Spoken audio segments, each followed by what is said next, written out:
mesmo. Brincadeira, hein, seu Bulhões? Olha só que prejuízo.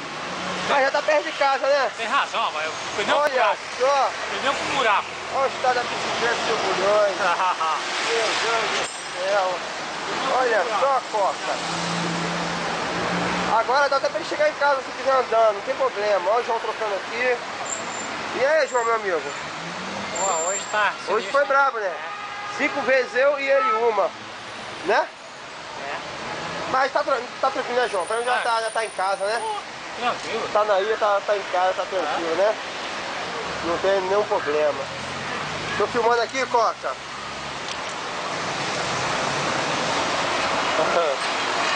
É, nossa.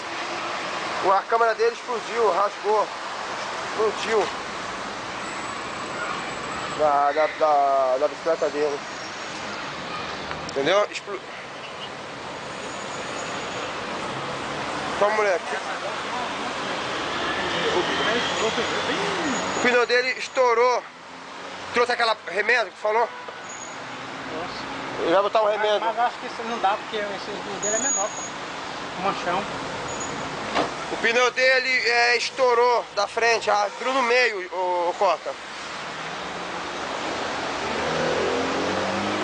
É, o Alberto e Toninho. Ah, desceram. Foram embora.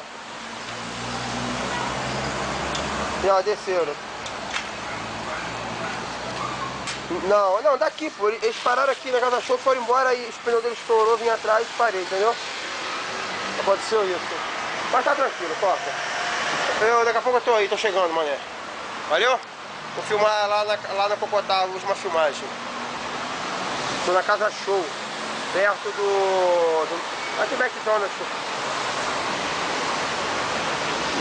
Mas tá tranquilo, tá tudo sob controle. Show de bola, show de bola. É isso aí.